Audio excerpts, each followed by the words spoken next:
yang lalu sudah saya jelaskan bahwa hidup selalu berakhir dengan kematian. Apabila datang kematian menimpa seseorang, datanglah kiamat baginya. Itu yang disebut dengan kiamat kecil. Hakikatnya mati adalah perpindahan dari kehidupan di dunia ini menuju kehidupan di alam barzakh. Menunggu kita di alam barzakh sampai datangnya saat kiamat, entah 10 tahun, entah 100 tahun, entah 1000 tahun, hanya Allah saja yang maha tahu. Adapun orang-orang beriman yang melakukan amal kebajikan dalam kehidupan di dunia ini, masa penantian yang lama di alam barzakh buat mereka sebentar saja. Tetapi bagi orang-orang kafir yang ingkar, yang tidak beriman kepada Allah, yang hidup di dunia cuma menumpuk-numpuk dosa, tentu penantian di alam barzakh akan merupakan waktu yang sangat lama. Bukankah dalam kehidupan kita waktu itu memang relatif? Contoh misalnya, bagi pemuda-pemudi yang sedang duduk asyik memadu cinta, waktu 4-5 jam saja rasanya cuma 4-5 menit, tenggelam oleh keasikan. Tapi buat orang yang berbaring di rumah sakit, meratap di balik-balik apa itu tembok derita kata lagu, di balik dinding-dinding penjara, sehari bagai seminggu, seminggu rasa sebulan, sebulan boleh jadi rasa setahun. Penantian yang sangat lama. Kapan kiamat itu akan datang? Ini rahasia Allah. Jangankan kita yang orang awam, baginda Nabi sendiri tidak diberitahu oleh Allah kapan kiamat itu akan terjadi.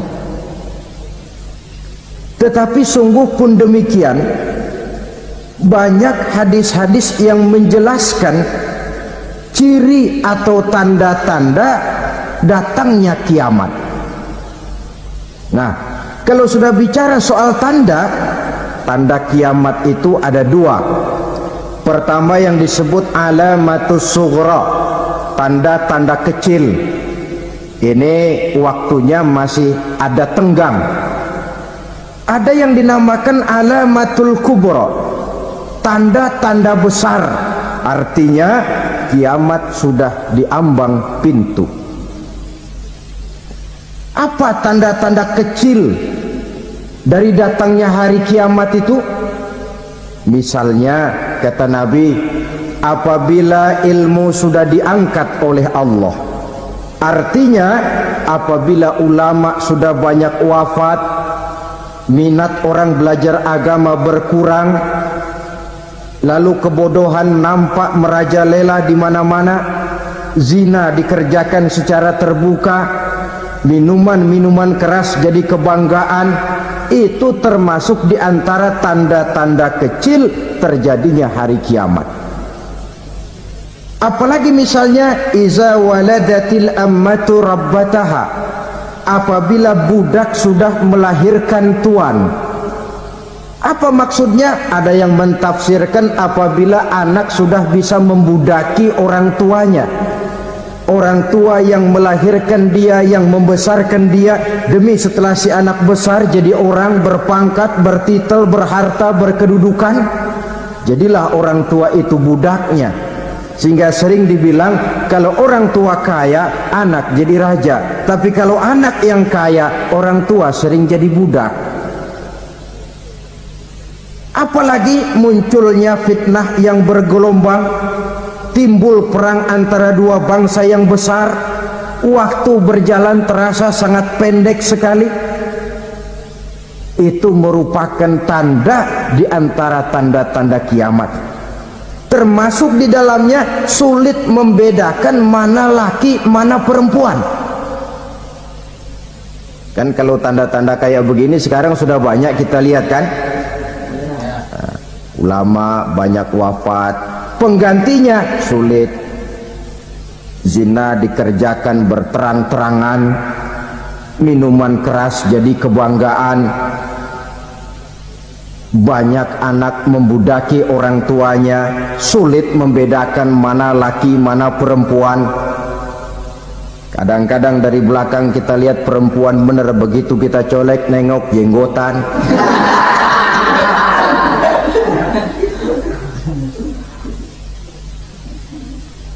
Ini termasuk tanda-tanda kecil, masih ada tenggang sampai akan terjadinya kiamat itu. Nah, yang dimaksud dengan tanda-tanda besar, ini tanda besar artinya kiamat sudah di ambang pintu. Pertama, matahari terbit dari sebelah barat. Apabila matahari sudah terbit dari arah sebelah barat, tertutuplah sudah pintu taubat. Bersabda Nabi kita, la taqumus sa'atu hatta tatlu'a syamsu min maghribiha. Tidak akan datang hari kiamat sampai matahari terbit dari arah sebelah barat.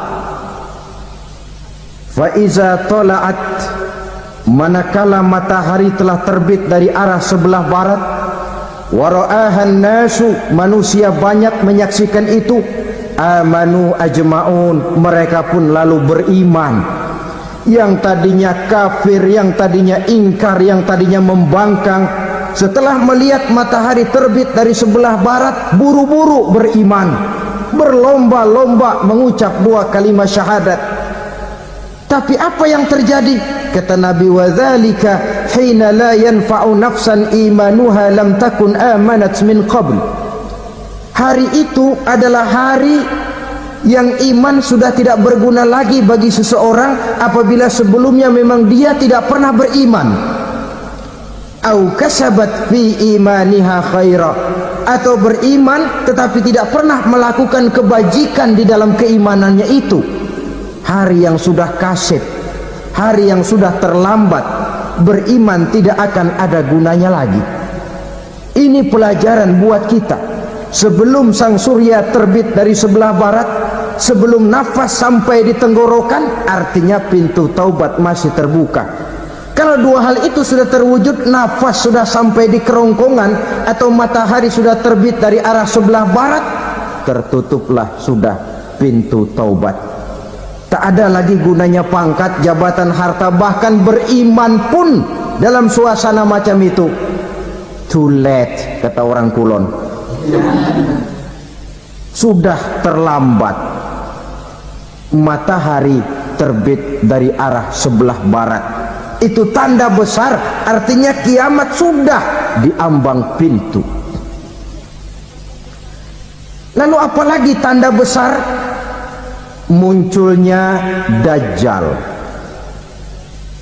Dajjal artinya pendusta-pendusta yang menyesatkan manusia. Ada dua macam Dajjal, saudara. Ada Dajjal kecil, ini Dajjal kelas teri. Kalau ini sejak zaman Rasulullah sudah ada itu, tiap zaman ada.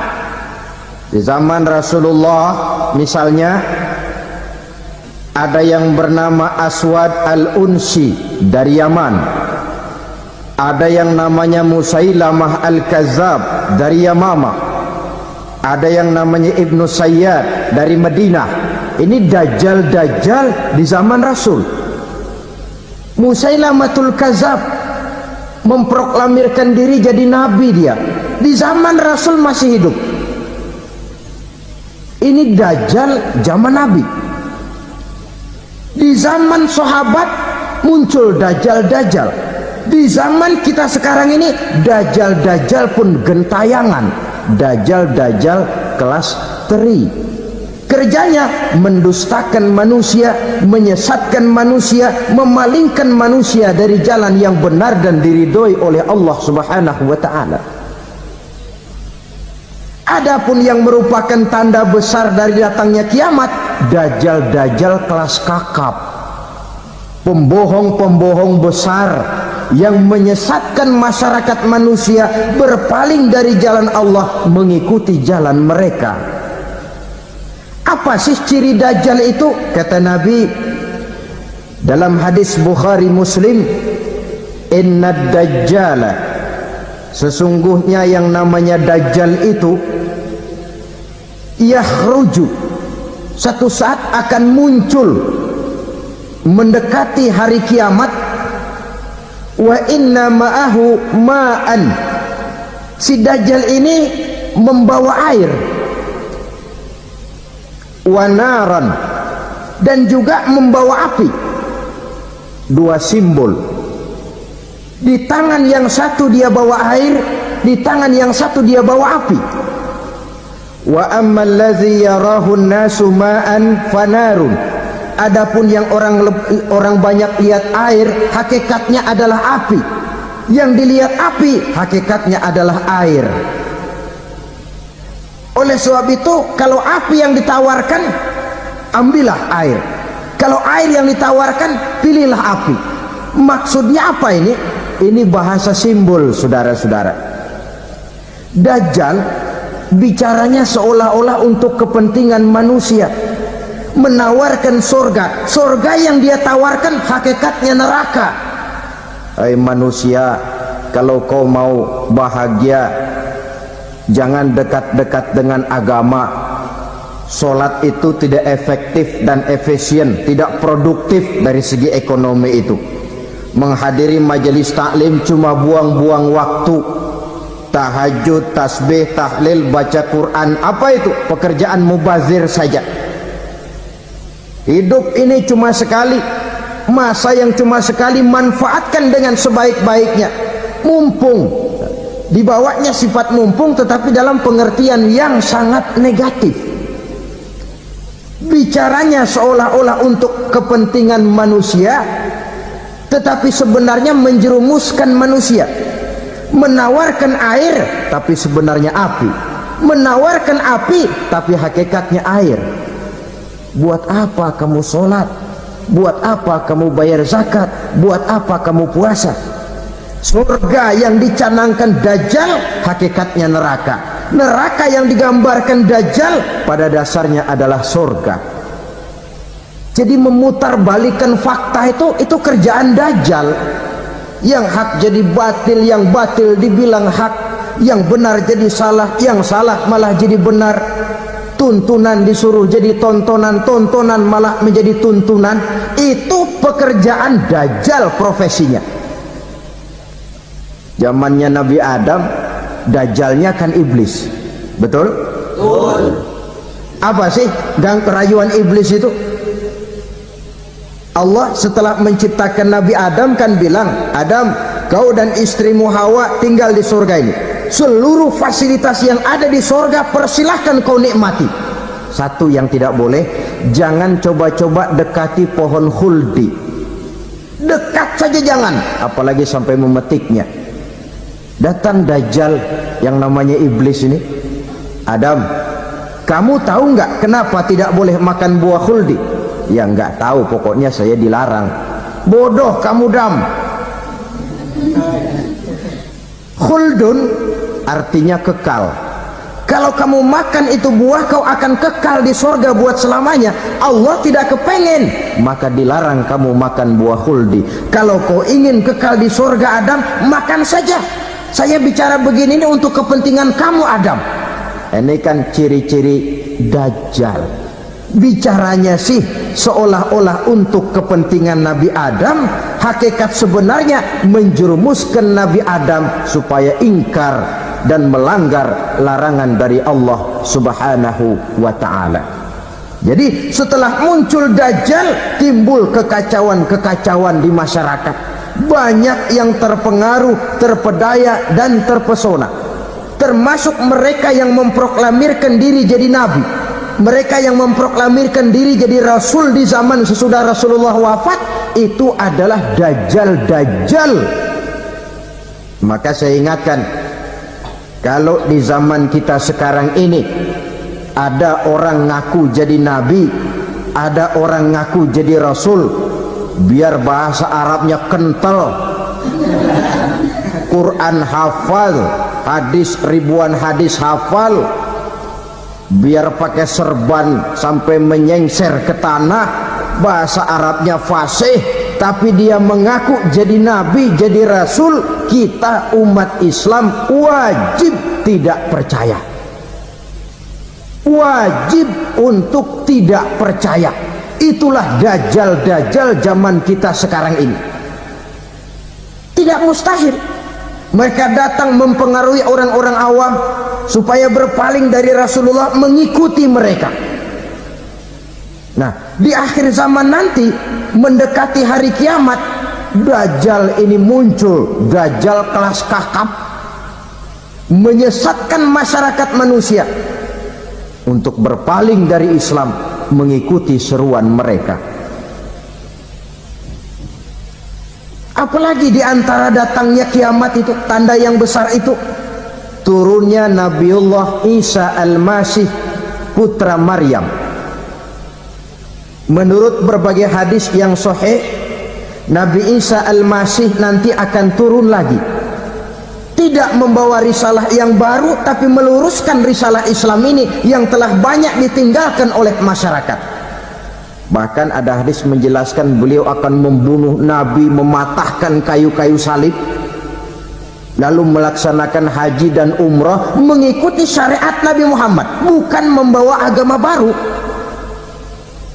menjadi semacam mujaddid, reformer, menyelamatkan manusia dari bisikan dajjal. Bahkan ada riwayat yang menjelaskan bahwa Nabi Isa berhasil mengalahkan dajjal, mengembalikan masyarakat manusia kembali kepada ajaran Islam yang datang dari Allah, dibawa oleh Rasulullah sallallahu alaihi wasallam. Dengan kata lain, turunnya Nabi Isa bukan sebagai nabi dan rasul baru, tetapi mengikuti syariat Nabi kita Muhammad sallallahu alaihi wasallam.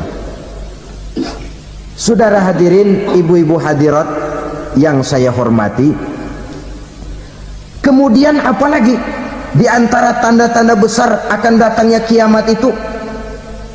Keluarnya asap atau awan. Kata Nabi, inna min asrati sa'ah dukhanan yamla'u ma bainal masyriqi wal maghrib. Di antara tanda-tanda kiamat munculnya awan atau asap yang memenuhi antara langit dan bumi. Ini pun diperkuat dalam surah Ad-Dukhan ayat 10, fartaqib yauma ta'tis sama' bidukhanin mubin fayughshan nas hadza azabun alim. Bagi orang-orang yang beriman, mereka biasa-biasa saja, tapi bagi orang kufur, datangnya asap dan awan ini merupakan azab yang kelewat pedih. Barangkali sedikit mendekati gambaran tentang azab yang pedih ini, saya ingatkan alam pikiran kita kepada peristiwa yang belum lama terjadi. Pernah dengar berita bocornya reaktor nuklir di Chernobyl, Uni Soviet? Pernah dengar? Nah. Bocornya reaktor nuklir di Chernobyl yang mengakibatkan ratusan, bahkan sangat mungkin ribuan nyawa. Cuma satu reaktor. Bagaimana kalau seluruh cadangan nuklir yang dimiliki oleh para negara adik kuasa ini diledakkan? Bahkan yang konon menurut catatan, cadangan nuklir yang dimiliki bersama oleh Amerika dan Rusia sekarang ini sudah sanggup memusnahkan 6 miliar manusia, 1,5 kali lebih banyak dari jumlah manusia yang nongkrong di permukaan bumi ini. Saudara-saudara hadirin yang saya hormati, lalu saat mendekati hari kiamat, apalagi tandanya? Setelah Nabi Isa wafat, pada saat turunnya yang kedua kali, Lalu Allah meniupkan angin sejuk. Semua orang-orang beriman, orang-orang baik wafat, sehingga penghuni bumi ini cuma tinggal lagi terdiri dari orang-orang kafir. Tidak ada lagi di bumi ini yang bisa mengucapkan Allah. Sehingga dalam hadis qudsi itu ada keterangan, innallaha azza wa jalla yaqulu li Israfil. Allah pernah pesan kepada malaikat Israfil. Kata Allah, Israfil, iza sami'ta qailan yaqul Allah Allah fa akhirin nafakh 40 sanatan ikraman liqailiha. Hai Israfil, apabila kau dengar di permukaan bumi masih banyak orang yang mengucapkan Allah Allah, maka tunda sangkakala kiamat itu 40 tahun. Untuk apa? Ikraman liqailiha, menghormati orang yang mengucapkan Allah Allah itu. Wah, jadi karena sekarang masih banyak yang mengucapkan Allah, besar hatilah kita, masih jauh kiamat itu. Tapi jangan lupa, kiamat pribadi, kiamat kecil itu yang gak kita sangka-sangka. Ajal datang mencabut nyawa, itu kiamat pribadi. Dan itu yang pasti kita hadapi, dan itu yang membuat kita tidak boleh bersikap main-main di dalam kehidupan sekarang ini. Saudara hadirin yang saya hormati, tidak ada lagi orang-orang muslim. Seluruh penduduk dunia ini kafir. Lalu terciptalah struktur sosial yang berlandaskan prinsip hidup semau gue. Bakal terjadilah prinsip di mana yang kaya menyantap yang miskin, yang kuat menindas yang lemah. Hidup sudah bagaikan di rimba belantara, berlaku hukum rimba. Siapa yang kuat dia yang menang, siapa yang lemah menjadi mangsa. Timbul kekacauan, maksiat merajalela, munkarat menjadi-jadi, sehingga isi bumi ini penuh dengan segala macam perbuatan dosa.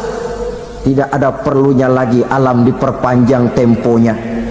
Datang saat yang sudah dijanjikan oleh Allah Azza wa Jalla, maka terjadilah yang disebut kiamat kubra, kiamat besar, kiamat ancur-ancuran.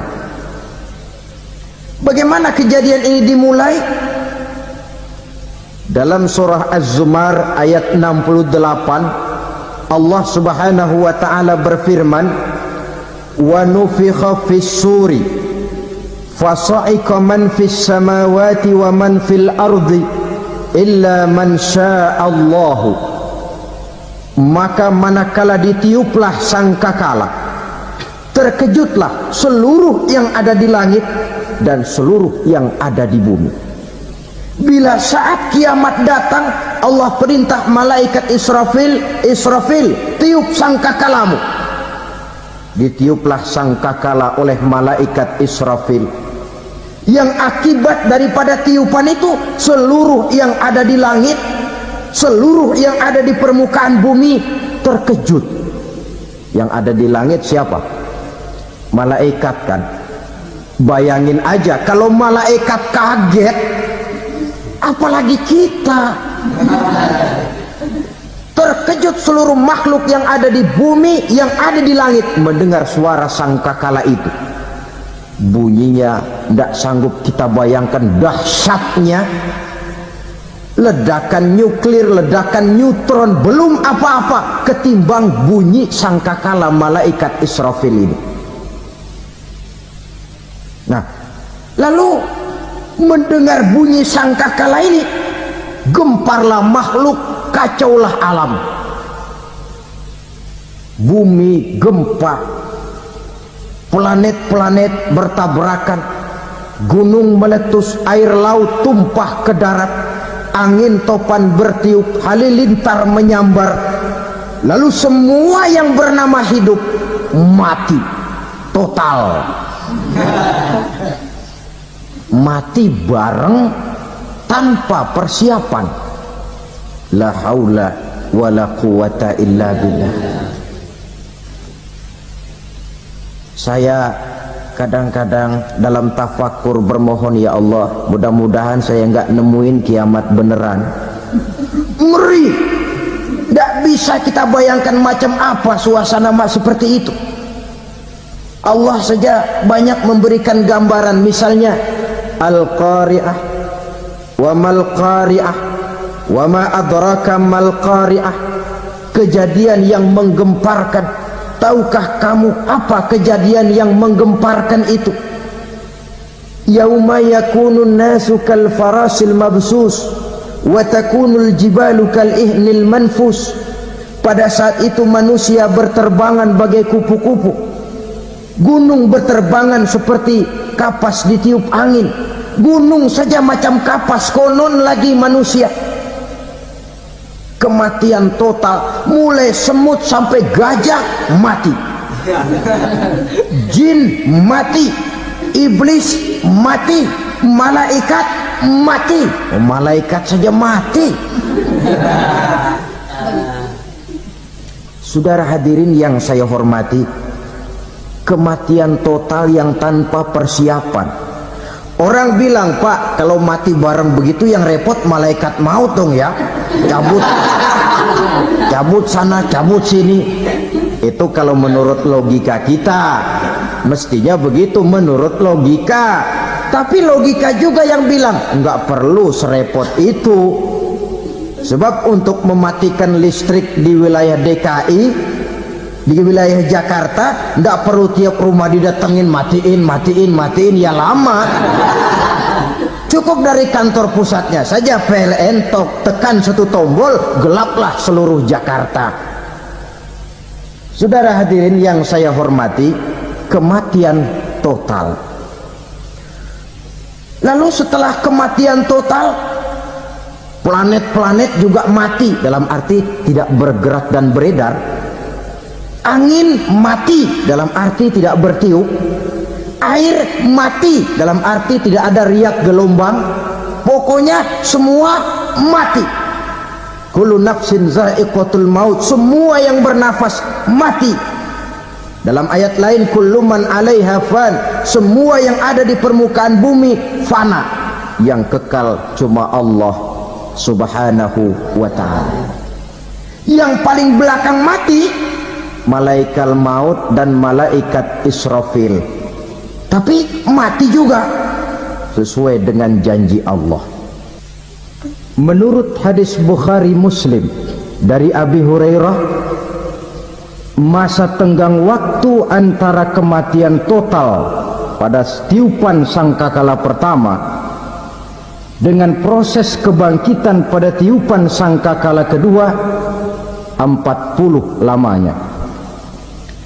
Tidak dijelaskan oleh Abi Hurairah 40 jam, apa 40 hari, apa 40 tahun. Hadis-hadis cuma menyebutkan 40 saja.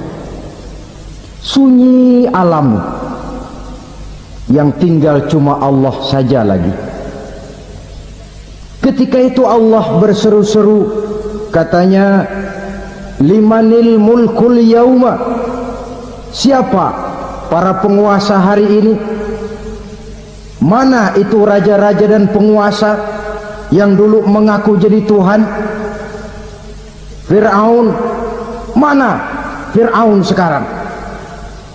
Yang dulu jadi raja, merasa berhasil, sombong, lalu tidak mau turun-turun dari kekuasaannya, sampai kepada puncak kekurang ajarannya mengangkat diri jadi Tuhan. Mana itu Fir'aun? Namrus, mana sekarang Namrus? La ilaha illa ana, ternyata tidak ada Tuhan lain selain daripada aku, kata Allah. Proses kemudian, saudara-saudara, turunlah hujan dari langit. 40 lamanya hujan itu, tidak jelas juga 40 jam apa 40 hari. Setelah air turun membasahi, datanglah tiupan sangkakala yang kedua. semua yang bernama mati bangkit dari kuburnya masing-masing. Ini yang disebut yaumul ba'tsi, hari kebangkitan. Allahu Akbar. Pada saat kita bangkit dari kubur kita masing-masing, kumpul di padang mahsyar namanya. Bayangin aja, saya sendiri nggak sanggup bayangin. Manusia sejak zaman Adam sampai zaman kiamat kumpul bareng di tempat sama. Berapa banyaknya itu?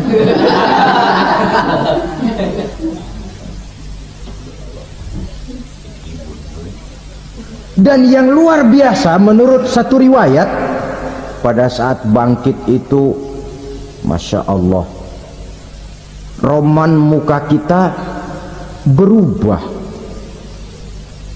disesuaikan dengan amalan kita waktu di dunia ini. Barang siapa yang waktu di dunia amalannya itu amalan tikus, di akhirat nanti dia bangkit dari kubur, mukanya seperti muka tikus. Gagah betul badannya, tapi mukanya seperti tikus. Kenapa? Amalannya waktu di dunia seperti amalan tikus. Apa amalan tikus itu? Suka ngegeragoti barang yang sudah disimpan rapi-rapi. Orang sudah simpan uang rapi-rapi, simpan perhiasan rapi-rapi, digeragoti oleh tikus. Maling-maling, pencoleng-pencoleng, koruptor-koruptor, itu nanti di akhirat nanti kita lihat mukanya seperti muka tikus. Oh, ini waktu di dunia suka nyolong, mukanya seperti muka tikus. Barang siapa yang waktu di dunia ini amalannya itu amalan macan, dia akan bangkit nanti mukanya seperti muka macan. Apa amalan macan? Macan itu amalannya menang-menangan. Orang yang mau menang saja nggak mau mengalah. Coba lihat di hutan, kenal hutan nggak? Di hutan, raja hutan di mana-mana pasti macan, betul kan? Betul. Padahal hutan belum pernah bikin pemilihan umum. Tapi macan tidak peduli ada pemilihan umum apa tidak, pokok saya raja. Sebab apa? Macan jadi raja itu bukan karena benar, tapi karena kuat jadi raja. Setelah dia jadi raja, rakyat hutan yang mesti dilindungi malah dimakan oleh raja macan. Kambing rakyat hutan dimakan oleh macan. Ayam rakyat hutan dimakan oleh macan. Itu nanti kita lihat di akhirat itu mukanya seperti muka macan, gagah betul. Lalu barang siapa yang di dunia ini amalannya itu seperti amalan anjing, nanti dia punya muka seperti muka anjing. Apa amalan anjing? Pertama, anjing itu kalau disuruh jaga rumah, dia tidak bisa membedakan mana maling mana tamu. Biar yang datang maling, kalau bawa tulang, anjing kalem. Yang kedua, anjing itu akan setia kepada siapa saja yang memberinya roti. Siapa yang memberinya roti, itulah majikannya. Apa kata majikannya, pasti dia laksanakan. Soal benar atau salah dia tidak peduli. Setelah anjing dapat roti, dia tidak punya pilihan lain kecuali bilang, abdi mah kumaha juragan wae ayeuna mah.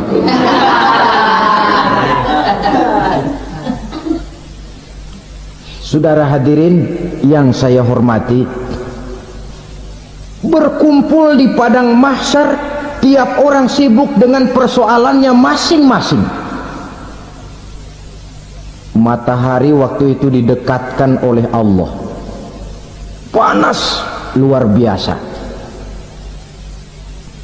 Ada yang saking panasnya itu mencucurkan peluh keringat sampai sebatas mata kakinya, ada yang keringatnya sampai sedengkulnya, ada yang keringatnya sampai sepusatnya, ada yang keringatnya mengalir sampai sebahunya, ada yang kelelap oleh keringatnya sendiri, sementara orang di sampingnya enggak apa-apa.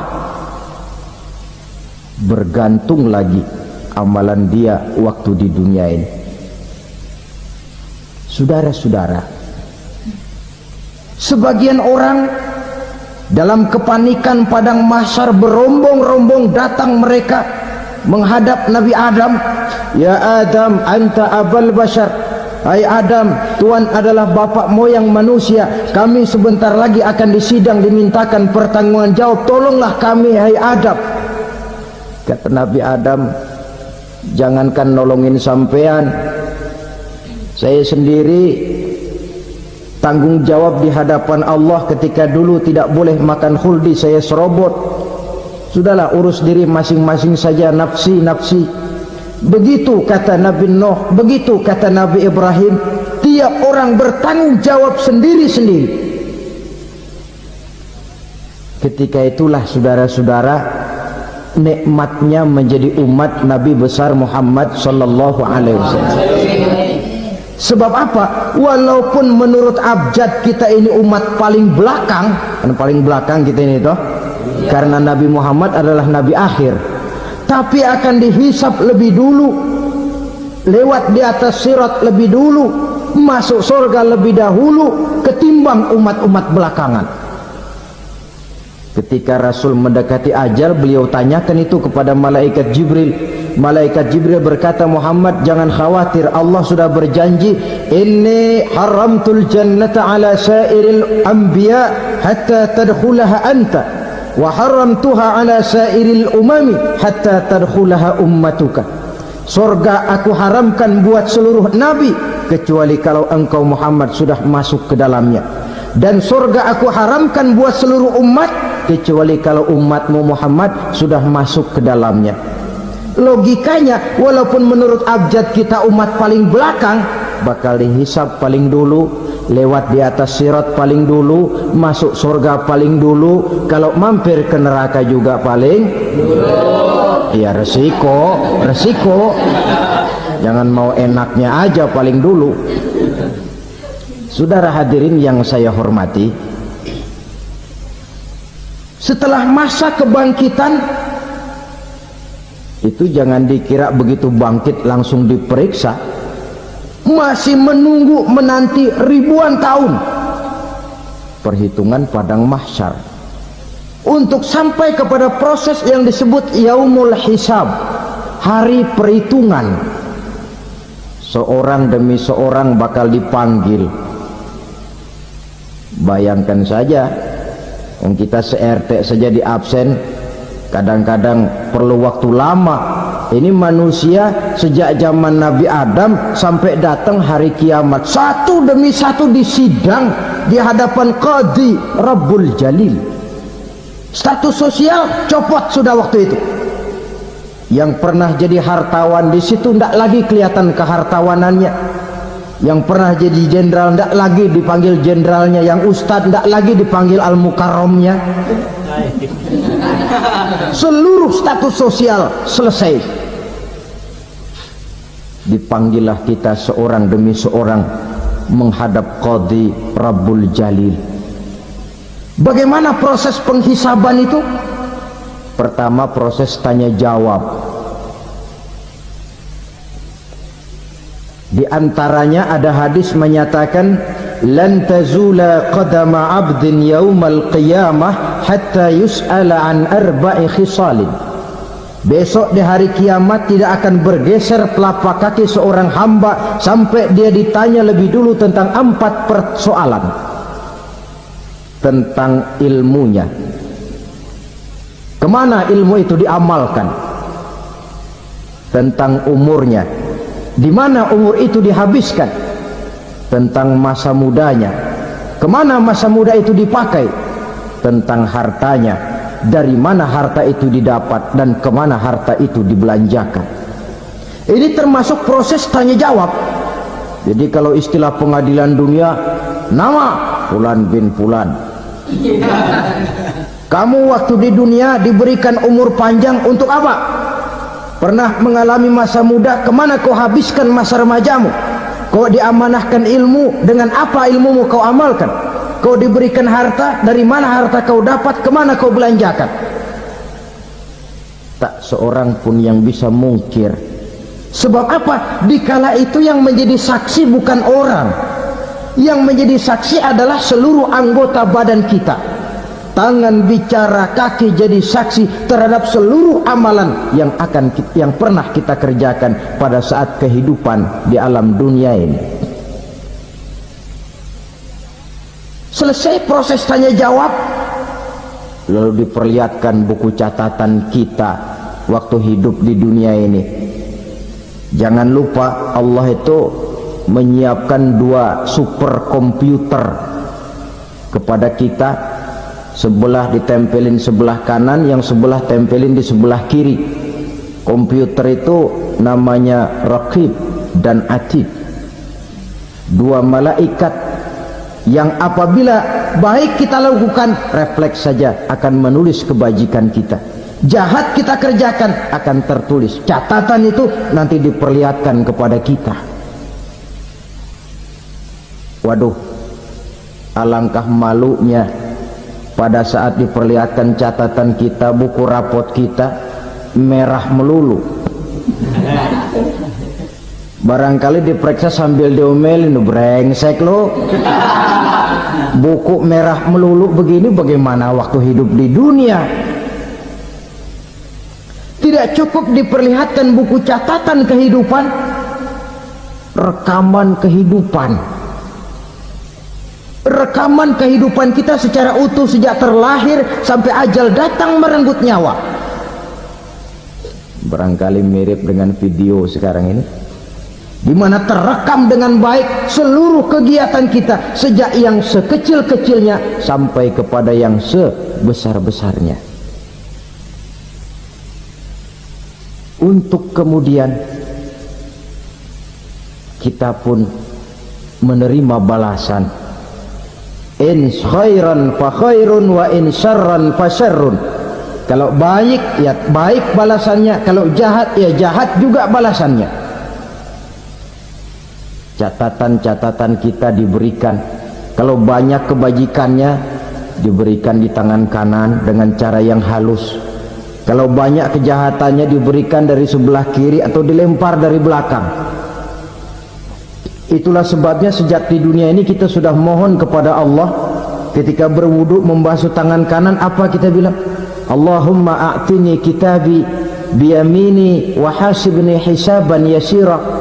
Ya Allah, berikan saya kitab di tangan kanan, dan kalau saya memang perlu dihisab, hisablah saya yang seringan-ringannya. Tangan kiri berlindung kita kepada Allah, jangan sampai diberikan kitab di tangan kiri atau dari arah sebelah belakang. Wa a'udzubika an tu'tiya kitabi bishimali aw min wara'i zuhri, dari arah sebelah belakang. Na'udzubillah min dzalik. Setelah selesai lewat proses penghisaban, lewat mizan, timbangan, maka yang sudah selesai dihisab itu bergeraklah menuju sirat, jembatan yang terbentang menuju surga melalui neraka. Saudara-saudara, panjangnya perjalanan sirat itu memakan waktu ratusan tahun. Tetapi orang yang lewat di atas sirat pun macam-macam, bergantung amalannya ketika di dunia ini. Ada yang lewat di atas sirat itu kal barqil khatib, seperti kilat yang menyambar, lep, sudah sampai dia di surga. Cepat bukan main. Ada yang lewat di atas sirat itu seperti orang lari-lari. Ada yang lewat di atas sirat itu seperti orang jalan biasa.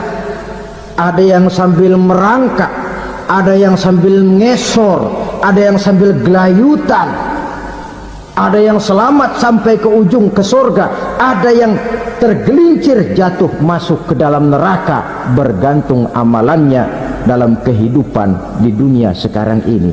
Tiap kita akan melewati yang namanya sirat ini. Saudara-saudara kaum muslimin yang saya hormati,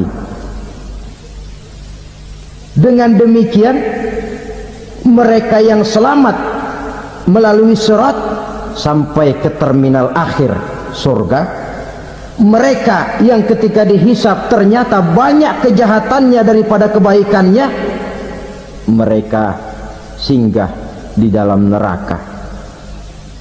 Nah, adapun orang-orang yang beriman menurut ayat Quran dan hadis Nabi itu nanti ada bermacam-macam. Ada orang beriman itu yang dimasukkan surga. Ada orang beriman itu yang dimasukkan ke dalam surga. Ada orang beriman itu yang disebut penduduk surga. Kenapa lain-lain, Pak? Karena waktu di dunia amalannya juga lain-lain. Ada orang beriman yang masuk surga. Ini paling murah tiketnya. Mau masuk surga? Kata Nabi begini, ma min abdin qala la ilaha illallah thumma mata ala dhalik illa dakhalal jannah. Kalau seorang hamba sudah mengucap dua kalimat syahadat, dia yakin dengan kebenaran kalimat itu sampai matinya, orang itu akan masuk surga. Abi Dzar yang waktu itu diajak bicara heran, ya Rasul kok gampang betul? Iya, walaupun orang itu mencuri, iya, walaupun orang itu berzina, iya, biar dia mencuri, biar dia berzina, kalau dia sudah mengucap dua kalimat syahadat, dia yakin dengan kebenaran kalimat itu sampai matinya, itu orang akan masuk surga. Jadi masuk surga cukup dua kalimat syahadat, yakin sampai mati, masuk surga. Itu perkara masuk. Tapi kalau pertanyaannya diterusin, masuknya kapan, Pak? Nah, ini lain lagi urusannya. Sebab ada yang masuknya itu langsung, ada yang mampir dulu. Di sana tempat cuma dua, kalau tidak surga, neraka. Mau ke surga tapi mampir dulu, yang mampirnya jelas di neraka. Kenapa? Dalam hadis qudsi ada riwayat, nanti itu di akhirat setelah Allah selesai mengatur penduduk surga masuk surga, yang neraka masuk neraka, Allah berkata kepada malaikat Malik, malaikat Malik, labaik ya Allah, itu bajingan-bajingan tengik, manusia-manusia durjana yang waktu di dunia tidak mau sujud, jauh dari ulama, gemar melakukan yang munkarat dan maksiat, hidup di tengah masyarakat selalu jadi bibit keonaran, kufur, sudah masuk neraka semua. Sudah ya Allah. Nah, kalau sudah, coba sekarang kamu masuk, Malik. Saya, iya, masuk neraka. Mau apa ya Allah? Kata Allah, akhriju minan nar man kana fi qalbihi misqala habatin min khardalin min iman. Kau masuk neraka, cari di dalam neraka orang-orang yang ada imannya walaupun kecil sebesar biji zarah, angkat mereka keluar. Masuk malaikat Malik ke neraka, cari orang yang ada imannya, korek-korek. Ya repot, udah pada gosong. Yang ada imannya diangkat ke atas, yang ada imannya diangkat ke atas, lalu dimandikan di Nahrul Hayat, namanya sungai kehidupan di akhirat nanti. Cakep lagi rupanya, bersih lagi wajahnya, apel di hadapan Allah. Kata Allah, bagaimana mas? Kapok nggak sampean? Kapok ya Allah. Nah, kalau kapok, idhab fadkhulil jannah, pergi masuk surga sana. Berangkat mereka ke surga, ketemu sama teman-temannya yang udah sampai lebih dulu, yang nggak pakai mampir lagi. Terjadi dialog kata teman-temannya yang udah pada nyampe duluan. Mas, iya, emang baru sampai? Saya baru sampai. Memang mampir di mana dulu, Mas? Kita sudah lama sampai di surga. Saudara buka surah Al-Muddatsir ayat 34-35. Masalakakum fis saqar? Kenapa kamu mampir di neraka Saqar? Qalu lam nakum minal musallin. Mereka menjawab, kami mampir di neraka Saqar, Mas, gara-gara dulunya kami waktu di dunia tidak pernah sholat. Tidak pernah sholat? Tidak pernah. Kan rumahnya dekat masjid. Cuma dekat doang, Mas. Sholat mah enggak saya. Enggak pernah ngasih makan fakir miskin, enggak pernah hadir di majelis taklim, pendeknya enggak pernah melakukan kebajikan, maka saya pun mampir di neraka Saqar. Untung betul saya punya iman, Mas, sedikit. Waktu hidup di dunia dulu saya pernah mengucap 2 kalimat syahadat, sekali-kalinya waktu mau kawin. Masya Allah. Untung saja kawin, kalau nggak kawin polos.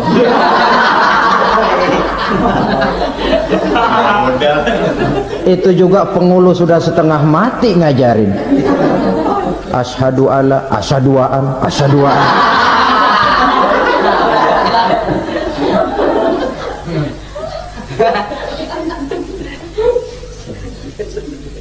Ini namanya masuk surga, ada mampir dulu. Ada pula orang mukmin itu yang dimasukkan surga. Namanya dimasukkan kan terima beres. Saya masuk ke rumah, jalan sendiri, cari tempat sendiri. Saya dimasukkan ke dalam rumah, terima beres, pokok ada di dalam, itu dimasukkan namanya. Nggak pakai mampir. Tapi tentu tiketnya lebih mahal ketimbang yang pertama tadi. Apa kata Allah? Innal ladzina amanu wa amilus salihat la ukaffiranna anhum sayyi'atihim wa la udkhilannahum jannah. Sesungguhnya orang-orang yang beriman kemudian beramal soleh, kami hapuskan segala dosa dan kesalahannya, kami masukkan mereka ke dalam surga. Lihat ayatnya, Allah yang memasukkan, kita yang dimasukkan. Tidak pakai transit, tidak usah mampir. Cuma tidak cukup syahadat, tidak cukup amanu, tapi diiringi dengan wa'amilus salih. Iman, amal. Tidak cukup syahadat, lalu dibuktikan dia sholat, dia zakat, puasa, lalu dia melakukan berbagai macam kebajikan. Ini yang menyebabkan dia tidak pakai mampir di tempat yang bernama Saqar. Lalu ada pula orang mukmin itu yang disebut penduduk sorga. Wah, ini sudah VIP ini. Ashabul jannah, penduduk sorga. Siapa mereka? Kata Allah, innal ladzina amanu summa istaqamu fala khaufun alaihim wala hum yahzanun ulaika ashabul jannah hum fiha khalidun. Sesungguhnya orang-orang yang beriman lalu istiqamah, tetap dalam melaksanakan perintah Allah, tidak goyah, tidak labil tapi stabil, istiqamah, mereka tidak takut dan tidak bersedih hati, merekalah penduduk surga. Iman, istiqamah. Tidak punya duit, sembahyang. Banyak duit, sembahyang. Miskin, sembahyang. Kaya, tetap sembahyang. Istiqomah. Kadang orang kalau susah rajin ke masjid, banyak duitnya ngelihat masjid melengos. Itu yang dibilang waktu miskin hamba Allah, setelah kaya jadi hamba harta. Bergeser, tidak ada nilai istiqomahnya. Saudara-saudara, dengan begitu penduduk neraka itu dua. Ada penduduk permanen, ada penduduk yang semi permanen. Yang semi permanen orang-orang beriman yang mempunyai dosa besar. Mereka masuk ke neraka untuk menerima azab sesuai dengan dosanya. Bila selesai masa azab itu, mereka akan diangkat untuk ditempatkan kembali ke dalam surganya Allah Subhanahu wa ta'ala. Nah, dikala itulah saudara-saudara ada yang disebut syafaat dari Rasulullah Sallallahu Alaihi Wasallam. Tapi tentu jangan lupa syafaat ini ibarat kain menambal dia. Kita punya kain bolong-bolong sedikit, syafaat yang menambal. Solat kita ada kurang dikit, sedekah kita ada campur riak dikit, amalan kita ada tidak karena Allah dikit, kita berharap syafaat. Jadi biarlah kain masih bolong-bolong, yang penting punya kain. Tapi kalau kainnya tidak ada, yang ditambal apanya? Solat tidak, puasa tidak, zakat tidak, berharap syafaat saja, ya, terlalu berlebihan itu. Saudara hadirin yang saya hormati, apabila selesai proses penghisaban, proses penghitungan, maka dikala itulah manusia terbagi dalam dua kelompok besar, fariqun fil jannah wa fariqun fis sa'ir. Sekelompok orang-orang beruntung yang masuk ke dalam surga, dan sekelompok lagi masuk ke dalam neraka.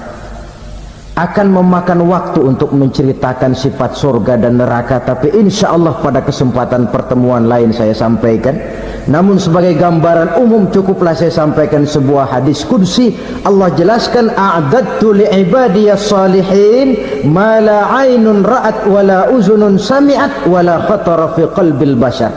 Aku sediakan buat hamba-hambaku yang soleh, yang tidak pernah terlihat oleh mata, tidak pernah terdengar oleh telinga, dan belum pernah terdetik dalam hati manusia. Jadi kenikmatan surga belum pernah dilihat mata, belum pernah didengar telinga, belum pernah terdetik dalam hati. Pedihnya azab neraka belum pernah terlihat mata, belum pernah terdengar telinga, belum pernah terdetik dalam hati. Saudara hadirin yang saya hormati, oleh karena itu sebagai uraian akhir daripada kiamat ini, marilah sama-sama kita memanfaatkan hidup dengan sebaik-baiknya supaya jangan timbul penyesalan di hari kemudian nanti. Mudah-mudahan kita seluruhnya diselamatkan Allah dari azab neraka dan mendapat surga dan ridhonya. Sekian dan demikianlah pertemuan kita kali ini. Terima kasih banyak atas segala perhatian. Mohon maaf atas segala kekurangan. Usikum wa nafsi bitaqwallah. Wassalamualaikum warahmatullahi